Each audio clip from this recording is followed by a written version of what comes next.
قل هل يستوي الذين يعلمون والذين لا يعلمون إنما يتذكر أولو الألباب.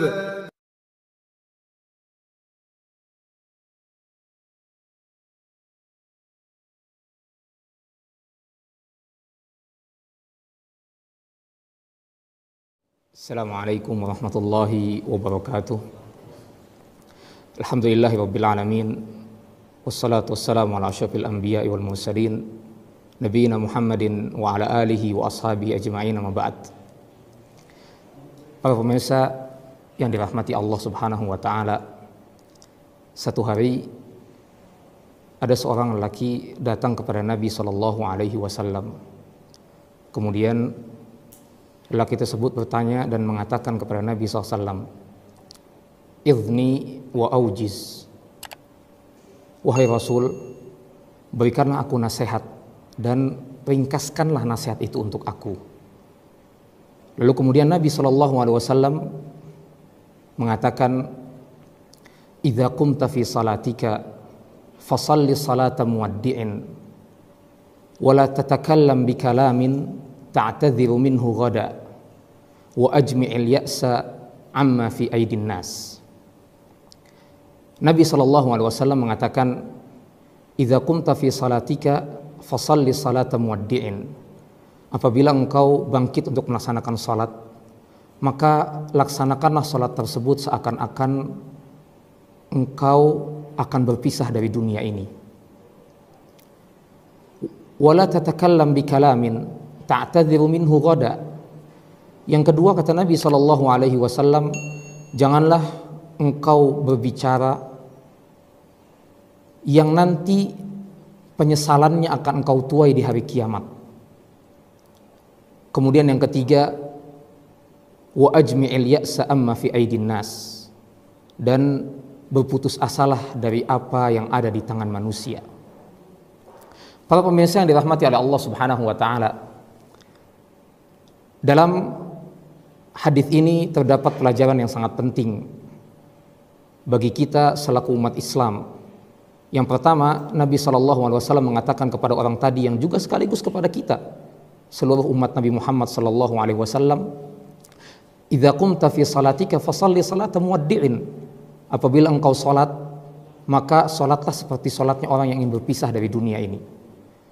Ini Nabi SAW memerintahkan kepada kita agar kita sholat seakan-akan kita ingin berpisah dari dunia ini. Yani bagaimana kita melaksanakan sholat ini sesuai dengan contoh Nabi SAW.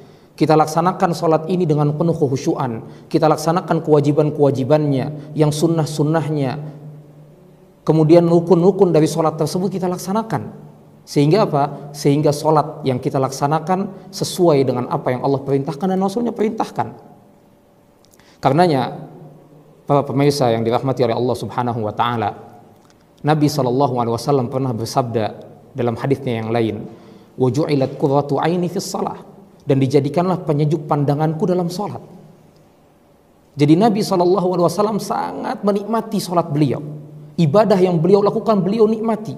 Berbeda dengan sebagian kita sekarang ini ketika melaksanakan salat, ketika melaksanakan ibadah-ibadah yang lain, yang kosong dari kekhusyuan kepada Allah Subhanahu wa taala, ketundukan kepada Allah Subhanahu wa taala, keimanan kepada Allah Subhanahu wa taala. Salat yang kita lakukan hanya sebatas ruku, sujud, kemudian berdiri tanpa ada ketundukan, tadabbur terhadap apa yang kita baca dalam salat kita. Karenanya Syekh Ibnu Utsaimin rahimahullah, beliau mengatakan kepada kita bahwasanya kalau seandainya seorang itu sholat sesuai dengan apa yang diperintahkan oleh Allah dan Rasulnya, dan dia khusyuk, maka dia keluar dari sholatnya dalam kondisi imannya bertambah kepada Allah Subhanahu wa taala. Maka kita lihat dengan sholat kita sekarang ini, apakah selesai sholat yang kita laksanakan kita bertambah iman atau semakin kurang iman kita? Karena dalam sholat isinya takbir, kemudian puji-pujian kepada Allah Subhanahu wa taala, kemudian juga kita menyanjung Allah Subhanahu wa taala. Kemudian di situ terdapat bacaan lantunan ayat Al-Qur'an yang kita diperintahkan untuk mentadabburi isi Al-Qur'an. Sehingga kita keluar dari sholat kita dalam kondisi kita tambah iman kita, naik iman kita. Karenanya Allah Subhanahu wa taala mengatakan innas salata tanha 'anil fahsya'i wal munkar. Sesungguhnya salat itu mencegah seseorang dari perbuatan keji dan mungkar. Salat yang bagaimana? Banyak orang yang salat dia mencuri, banyak orang yang salat dia berbuat maksiat, dosa dan maksiat, berzina, minum khamr, menggunjing orang lain dan lain sebagainya. Kita harus melaksanakan salat agar salat kita bisa mencegah kita dari perbuatan keji dan mungkar, ya sesuai dengan apa yang Allah perintahkan, dengan penuh kekhusyuan, tumakninah, kemudian kita laksanakan yang wajib-wajib, kita laksanakan rukun-rukunnya dan juga sunnah-sunnahnya. Karena Nabi SAW mengatakan, idza qumta fi shalatika fasholli sholata muwaddi'in. Salat, kalau orang yang tahu dia akan berpisah dari dunia, dia pasti akan mengerahkan seluruh daya upayanya untuk khusyuk dalam salatnya. Karena ini salat terakhir dia dalam hidup dia.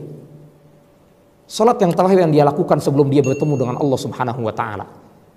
Ini pelajaran yang pertama yang Nabi SAW ajarkan kepada kita. Kemudian yang kedua, Nabi SAW mengatakan, wala tatakallam bikalamin ta'tadhiru minhu ghada. Jangan engkau berbicara dengan satu pembicaraan yang engkau akan sesali nanti pembicaraan tersebut. Di sini kata para ulama, termasuk di dalamnya Imam Ali Al-Qari dalam kitab beliau Mirqatul Mafatih, beliau mengatakan bahwasanya apa? Ghada di sini yaumul qiyamah. Jangan sampai kita berbicara dengan satu pembicaraan yang kita akan selesai nanti di hari kiamat ketika kita bertemu dengan Allah Subhanahu wa taala. Kita akan mempertanggungjawabkan semua apa yang kita katakan di dunia ini. Allah mengatakan ma yalfidhu min qaulin illa ladaihi raqibun atid. Tidak ada satupun kata-kata yang keluar melainkan akan dicatat oleh malaikat pencatat.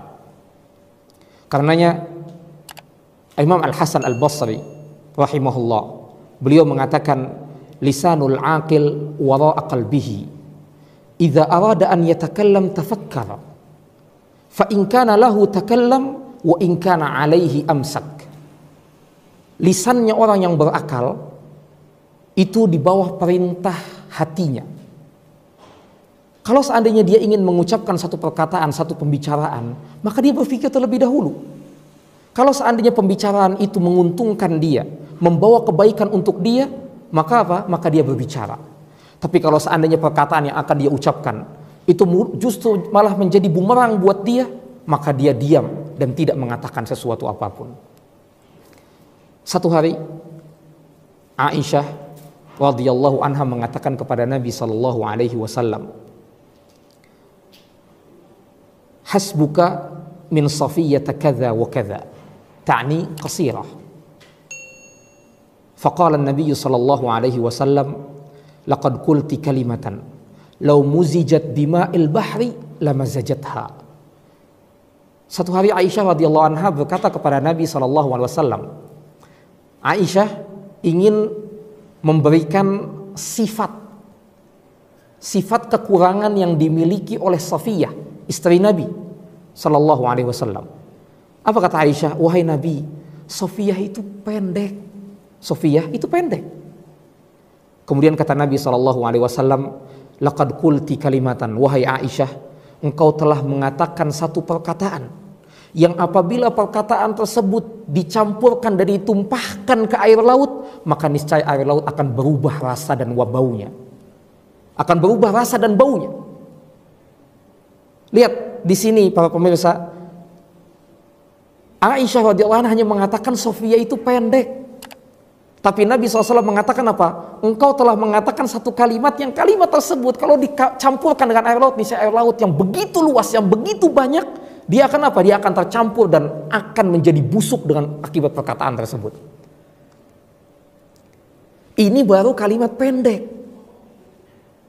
yang itu pada hakikatnya menggunjing orang lain, menghina dengan kalimat pendek. Apalagi kenyataannya kalau kita lihat sekarang kaum muslimin, mereka mencaci, menghina, menggibah dan menggunjing dengan perkataan-perkataan yang tidak senonoh, perkataan-perkataan yang tidak ada etikanya dalam agama, perkataan yang kurang adab. Bahkan majlis-majlis mereka penuh dengan pergunjingan. Bahkan kalau kita lihat dari kondisi dari diri kita, kemudian juga masyarakat kita, bagaimana seorang itu melakukan riba, gunjingan, kemudian juga mendukung hal-hal yang demikian dan tidak mau lepas.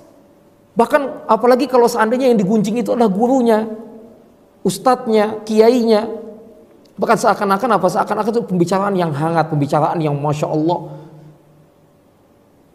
Ini Aisyah mengatakan pendek, apalagi kita yang mengatakan sesuatu perkataan yang masya Allah, yang tidak tahu akibatnya kita nanti. Makanya Nabi SAW mengatakan innal abda la yatakallamu bil kalimah min sakhatillah la yulqilaha balan yahwi biha fi jahannam. Sesungguhnya seorang hamba ada mengatakan satu perkataan yang itu merupakan perkataan tersebut mengundang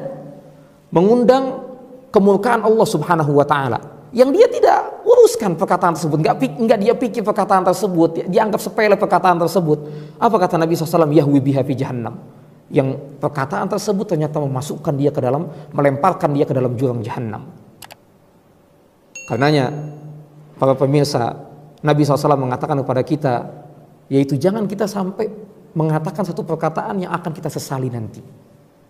Baik itu gunjingan, ejekan, adu domba, dan lain sebagainya. Kemudian yang ketiga, yaitu Nabi SAW mengatakan wa ajmi'il ya'sa amma fi aidin nas, dan putus asalah engkau dari apa yang ada di tangan manusia. Kita seharusnya menggantungkan harapan kita kepada Allah, menggantungkan semua yang ada kepada Allah SWT, bukan kepada manusia. Kesedihan dan kesenangan kita jangan kita sekali-kali gantungkan kepada apa yang ada di tangan manusia. Kita tidak boleh mengharap apa yang ada di tangan manusia. Semuanya telah Allah berikan rezeki. Si fulan mendapatkan kekayaan, si fulan mendapatkan kemiskinan, semuanya sudah mendapatkan rezeki dan ketentuan dari Allah Subhanahu wa taala. Tinggal bagaimana kita mensyukuri. Kita tidak boleh mengharap dan melihat, bahkan menginginkan apa yang ada di tangan manusia. Kita harus mengharap kepada Allah, meminta hanya kepada Allah, dan juga menginginkan apa yang ada di tangan Allah Subhanahu wa taala. Karena ketika kita mengharap kepada Allah Subhanahu wa taala, hanya menginginkan apa yang ada di tangan Allah Subhanahu wa taala, maka kita akan menjadi manusia yang mulia. Berbeda ketika kita menginginkan apa yang ada di tangan manusia, kemudian juga kita mengharapkan apa yang ada di tangan manusia, kita menjadi manusia yang rendah dan hina. Sedangkan manusia tidak memiliki apa-apa. Manusia tidak tahu apa yang maslahat untuk kita, manusia tidak tahu keinginan kita, manusia tidak tahu apa yang kita ingin dan kita inginkan dalam kehidupan ini. Maka di sini jangan sampai sekali-kali kita mengharapkan sesuatu apa yang di tangan manusia. Dalam hadis yang lain Nabi SAW mengatakan warda bima qasamallahu lak takun agnan nas. Ridholah terhadap apa yang Allah bagi, yang Allah berikan untukmu, sehingga engkau pun menjadi manusia yang paling kaya. Manusia yang paling kaya adalah manusia yang kaya hati. Dia tidak mengharapkan sesuatu apapun kepada manusia. Mudah-mudahan yang singkat ini bermanfaat. Wassalamualaikum warahmatullahi wabarakatuh.